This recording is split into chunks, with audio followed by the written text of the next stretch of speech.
కుజదోషం ఉన్నవాళ్ళు కుజదోషం ఉన్నవారిని పెళ్లి చేసుకోవచ్చా? అదే ఈ అబ్బాయి కుజదోషం ఉండి ఆ వధువు కుజదోషం లేదనుకోండి,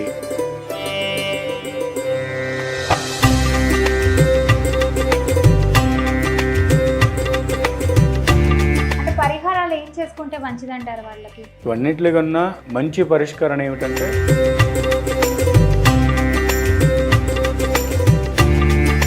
అత్త చనిపోతారు అంటుంటారు, భర్త అయినా పోతాడు, లేదంటే భార్య అయినా చనిపోతారు అంటుంటారు. ఇది ఎంతవరకు నిజం అంటారు? నిజమా అపోహ అంటారా? వివాహం చేసుకున్న తర్వాత ఆ అమ్మాయి అడుగుపెట్టిన తర్వాత ఇది పోతున్నది, ఈ అబ్బాయి అడుగుపెట్టిన తర్వాత మా వాళ్ళు ఇదయ్యారు, ఇంట్లో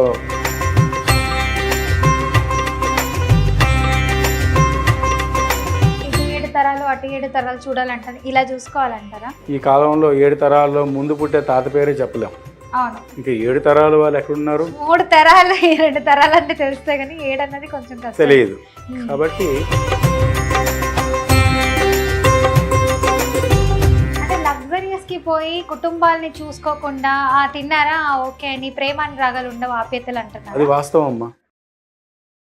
బీఆర్కే భక్తి టీవీ ప్రేక్షకులందరికీ స్వాగతం సుస్వాగతం. అందరికీ నమస్కారం. నేను మీ పల్లవి. ఈరోజు మనతో పాటు ఉన్నారు ఒక ఆధ్యాత్మికవేత్త, ఫేమస్ పర్సన్ అండి. ఆయనే మరెవరో కాదు, బ్రహ్మశ్రీ వామన శర్మ గారు. శ్రీ విద్య ఉపాసకులు, శ్రీ విద్య వారాహి సంస్థాపకులు కూడా. ఆయనతో మాట్లాడి పూర్తి వివరాలు తెలుసుకుందాం. నమస్తే గురుగారు. వాసుదేవ, ఎలా ఉన్నారు గురుగారు? చాలా చక్కగా ఉన్నాను. గురుగారు, మనకు ఒక కమెంట్ రూపంలో ఒక పర్సన్ అయితే కమెంట్ పెట్టారు, కుజదోషం ఉన్నవాళ్ళు కుజదోషం ఉన్నవారిని పెళ్లి చేసుకోవచ్చా? వాస్తవానికి చెప్పాలంటే జ్యోతిష్ శాస్త్రంలో కుజదోషం ఉండే వాళ్ళకే కుజదోషం ఉండే వాళ్ళే చేసుకోవాలి. కుజదోషం లేకుండా అవతల వ్యక్తి కుజదోషం ఉన్నప్పుడు చేసుకున్న వలన దాంపత్య రీత్యా అనేది సక్రమంగా నడవదు. ఏదో ఒక విషయంలో ఏదో ఒక సమస్య వస్తూనే ఉంటుంటుంది. వివాహం అయినంత వరకు కూడా, వివాహం అయిన తర్వాత కూడా వాళ్ళు ఏదో విధంగా విడిపోవడము, లేకపోతే వాళ్ళకి ఏదో ఒక సంతాన సమస్య, వాళ్ళకి ఏదో మనోభావన సమస్యలో ఏవో ఒకటి ఏర్పడతాయి. దాని వలన కుజదోషం ఉండే వాళ్ళకే కుజదోషం చేసుకోవాలని శాస్త్రం. ఉదాహరణకి కుజుడు 6వ ఇంట్లో ఉంటాడు, ఇంకో ఆ వధువు కూడా 6వ ఇంట్లో చేసుకోవచ్చు. ఎందుకంటే షష్టమాధిపతి కుజుడు ఉన్నప్పుడు తప్పులేదు, ఇద్దరు చేసుకోవచ్చు. అదే ఈ అబ్బాయి కుజదోషం ఉండి ఆ వధువు కుజదోషం లేదనుకోండి, చేసుకోకూడదు. దాని వలన ఏంటంటే ఖచ్చితంగా గ్రహచారంగా దానికి చిన్న కర్మ ఫలితం అయితే ఉంటుంది. అంటే పరిహారాలు ఏం చేసుకుంటే మంచిదంటారు వాళ్ళకి? ఈ కుజదోషం ఉండే వాళ్ళకి పరిహారం ఏమిటంటే శుక్రుడికి గురుడికి జపాలు చేయించుకోవడం, హోమం చేయించుకోవడం, దానాలు చేయించడం, కుజుడికి కూడా జపం, దానం, హోమం చేయించడం. ఇవన్నిటికన్నా మంచి పరిష్కారం ఏమిటంటే సుబ్రహ్మణ్య స్వామి ఆరాధన. రెండవది ఏమిటంటే మానసాదేవి పూజ. ఈ రెండు చేసుకుంటే మాత్రం ఖచ్చితంగా మంచి ఫలితం లభిస్తుంది.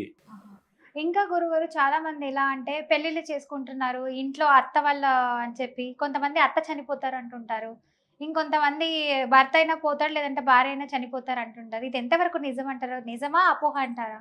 ఇప్పుడు వివాహం చేసుకున్న తర్వాత ఆ అమ్మాయి అడుగుపెట్టిన తర్వాత ఇది పోతున్నది, ఈ అబ్బాయి అడుగుపెట్టిన తర్వాత మా వాళ్ళు ఇదయ్యారు, ఇంట్లో ఆస్తులు పాస్తులు అన్నీ ఇదైపోయి అనే ఒక భావన ఏదో ఉండిపోతుంది.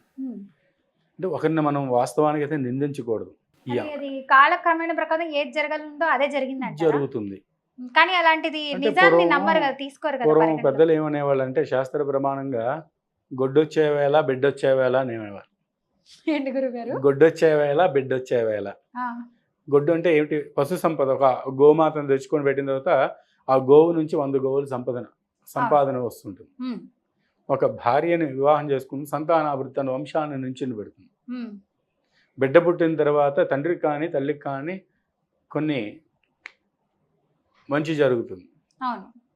శాస్త్రమే ఉంది. అందుకు కొన్ని భావనాతీతంగా చెప్పుకోవాలి, మూలంగా చెప్పుకోవాలి అంటే ఒక పురుషుడైనా ఒక స్త్రీ అయినా వివాహం అయిన తర్వాత అత్తవారింట్లో అడుగుపెట్టిన తర్వాత మంచి జరగవచ్చు, చెడు జరగవచ్చు. అది కాలక్రమేణా వాళ్ళ ఫలితం అది. అలాగనే ఒకరిని మనం నిందించడం కరెక్ట్ కాదు. దూషించకూడదు, నిందించడం కాదు, దూషించకూడదు. దూషించడం వల్ల మనం ఆ పాపాన్ని మనమే మూట కట్టుకుంటాం. అది సుకృతం. ఏమో ఈరోజు వారు వరుడైన వచ్చి అడుగు పెట్టాడు, ఇంతటితో అయిపోయింది, ఉమ్, లేకపోతే ఇంకెంత నష్టం అవుతుందేమో ఉమ్, అలా మనం భావించుకోవాలి తప్ప ఉమ్, ఒకరి మీద ఎప్పుడు కూడా మనం ఉమ్, చెడ్డగా ఆలోచించుకొని నిందలు వేయకూడదు, దూషించకూడదు. ఉమ్, వాస్తవానికైతే ఒకరింట్లో అడుగు పెడితే ఎలా జరుగుతుంది, ఇంకొకరి నోట్లో ఉంటే మాట వస్తే ఎలా జరుగుతుంది ఉన్నాయి. ఉమ్, ఈ కాలంలో అవి నమ్మరు కొంతమంది నమ్మేవాళ్ళు కూడా ఉన్నారు.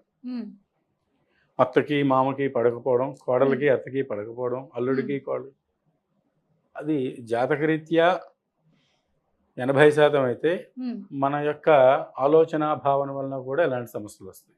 ఆహా, దేనికి వస్తున్నాయంటే ధనం మూలం ఇదం జగత్. ప్రతి అవును. ఒక్క మనిషికి కూడా ఉమ్, దాహం తీరాలంటే నీళ్ళు ఎలాగో ఉమ్, మనం బతకాలంటే ధనం అలాగా, అవును. అంతే. ఉమ్. ధనం మూలం ధనం ఇదం కోసమే జగత్. ఇన్ని చేస్తున్నారంటారు. వాస్తవానికి అంతే. గురుగారు, ఇంకొక పర్సన్ కూడా మనకి కమెంట్ రూపంలో ఒకటి అడగమన్నారు, క్వశ్చన్ అడిగేస్తున్నా. కళ్యాణానికి ముందు తెలుసుకోవాల్సిన ముఖ్యమైన జ్యోతిష్య సూచనలు ఏంటి గురుగారు అని అడగమన్నారు. కళ్యాణానికి ముందుగా తెలుసుకోవాల్సింది ఏమిటంటే ఒక వరుడి యొక్క జాతకరీత్య తెలుసుకొని జాతకం యొక్క కుండలిని పరిశీలించి ఆ జాతకరీత్య ఈ అమ్మాయికి సెట్ అవుతుందా లేదా, ఈ అబ్బాయికి సెట్ అవుతుందా లేదా, వీళ్ళ దాంపత్య భాగం ముందుకు వెళుతుందా లేదా ఉమ్, తెలుసుకోవాలి ముందుగా. రెండోది ఏమిటంటే ఈ యొక్క జాతకరీత్య తెలుసుకోవడం వలన వాళ్ళ ఇంట్లో అభివృద్ధి ఉంటుందా, ఉమ్, లేకపోతే ఏవైనా జరుగుతాయా, ఒక భావనాతీతంగా వాళ్ళు ఆలోచించుకొని ఉమ్, చూపిస్తారు. ఏదైనా దోష ప్రమాణం ఉంటే దానికి శాంతి చేసుకోవాలి. ఉమ్, ఒకవేళ జాతకాలు రెండూ కలిస్తే, కలవకపోతే ఇంకా దాన్ని విడిచిపెట్టుకోవడం ఉత్తమం. ఉమ్, అది ఉమ్. అంటే ఇంకా ఎలాంటి జాగ్రత్తలు తీసుకోవాలి? అంటే ఇటు 7 తరాలు అటు 7 తరాలు చూడాలంటారా, ఇలా చూసుకోవాలంటారా? అది కొన్ని వర్ణముల వారికే ఉంటాయమ్మా, అందరికీ ఉండవు. ఉమ్, ఎందుకు అంటే ఈ కాలంలో 7 తరాల్లో ముందు పుట్టే తాత పేరే చెప్పలేం. అవును. ఇంకా 7 తరాల వాళ్ళు ఎక్కడున్నారు 3 తరాలు 2 తరాలు అంటే తెలిస్తే కానీ 7 అన్నది కొంచెం కష్టం. తెలియదు. ఉమ్, కాబట్టి జాతకరీత్యలో పాటించవలసిన, వివాహానికి ముందుగా పాటించవలసింది ఏమిటంటే ముందు మనం ఇంట్లో అడుగు పెట్టిన తర్వాత వధువుని మనం చూసుకోగలమా లేదా, ఉమ్, అల్లుడిని మనం సక్రమంగా ముందు గౌరవించగలమా లేదా, ఉమ్. కోడలను గౌరవించగలమా లేదా అని చూసుకుంటే సరిపోతుంది, ఇంకేం అక్కర్లేదు. ఆహా, అంతేనా గురుగారు? వాస్తవానికి అంతే. ఉమ్, ఈ జీవితం అనేది శాశ్వతం కాదు కదమ్మా. అవును. ఉన్నంతకి ఇప్పుడు ఎవరో అమ్మాయి మన ఇంట్లో వచ్చి వివాహం చేసుకుని ఒక వరుణ్ణి తన జీవితాన్ని త్యాగం చేసి ఒక ఇంటిని నించుని పెట్టి సంతానోత్పత్తి చేసి వంశాన్ని నించుని పెడుతుంది స్త్రీమూర్తి. ఉమ్, ఎంత విలువ ఇవ్వాలి అవును. కదా. అవును. అంత గొప్ప స్త్రీమూర్తికి ఎంత విలువ ఇస్తే అంత మనం గౌరవంగా ఉంటాం. ఉమ్, ఎవరు సంపద ఎవరిది కాదు, ఉమ్, ఎవరు తెచ్చుకున్నది ఎవరు లేదు. ప్రతి ఒక్క పురుషుడు అవ్వచ్చు, స్త్రీ అవ్వచ్చు, అల్లుడు కోడలే. ఉమ్, ఈరోజు అత్తగా వచ్చారు, అదే అత్తగారు కోడలుగా ముందు జీవించారు. అవును. అది మనం ఎందుకు ఆలోచించుకోవట్లేదు? కాలం ప్రకారం ఒక్కొక్క రోల్ ని పాటిస్తున్నారు, పాత్ర. దానివల్ల ఏమిటి ప్రయోజనం? కుటుంబానికి. కుటుంబానికి ప్రయోజనం ఏం లేదు కదండమ్మా. ఉమ్, ఉన్నంతకి జీవితం అనేది సజావుగా సాగిపోవాలి, ఉమ్, భావోద్వేగాలు ఉండకూడదు. ఉమ్, ఎప్పుడైతే మన మనసులో నెగిటివ్ ఎప్పుడైతే పెట్టుకుంటామో జీవితం ముందుకు వెళ్ళదు. ఆహా, ఎప్పుడు పాజిటివ్గా వెళ్తామో ఉమ్, అక్కడొచ్చి కాకొచ్చి అడుగు పెట్టినా సరే ఉమ్. కలిసి వస్తుంది అన్నమాట. సో ఎప్పుడు భేదభావాల మీద పోకూడదు. ఉండకూడదు. మీరు నేను ఇద్దరు ఈక్వల్ అనే విధంగా ఉంటేనే ఎలాంటి ఉంటేనే దాంపత్య సంసార జీవితం జీవితం ముందుకు వెళుతుంది. ఆహా, ఎప్పుడైతే అది కాదు అనుకుని వెళ్తామో ఉమ్, అఫీషియల్గా ఇప్పుడు ఏమిటవుతుందంటే మనీ మేక్ ఎనీథింగ్, అవును. దాని మీదే తప్ప దాంపత్య రీత్యం మీద ఎవరు చూడరు.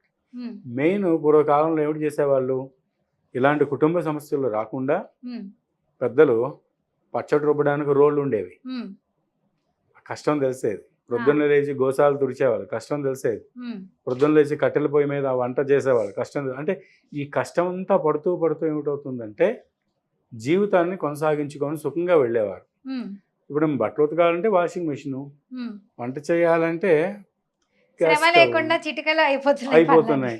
ఇప్పుడు అవి కూడా లేకుండా కొత్తగా ఏవో యాప్స్ వచ్చాయి. ఉమ్, ఫోన్ కొడితే వచ్చేస్తుంటాయి అవి. స్విగ్గీలు జొమాటోలు అవి అంటున్నారా? వచ్చాయి, స్విగ్గీ జొమాటో ఇవో వచ్చాయి. ఉమ్, ఇంకా సౌకర్యాన్ని సుఖపడిపోయి ఎవరేం చేస్తున్నారా, ఎక్కడ ఏం జరుగుతుందా, నా భార్య నా భర్త ఏమిటి చేస్తున్నారు, ఒక భావనాతీతంలో ఉంటున్నారు తప్ప జీవితాన్ని ఎలా సాగించాలి, ఇలాంటి భావనాతీతం ఉన్నప్పుడు వివాహం ఉండకూడదు, పిల్లలు ఉండకూడదు. ఉమ్.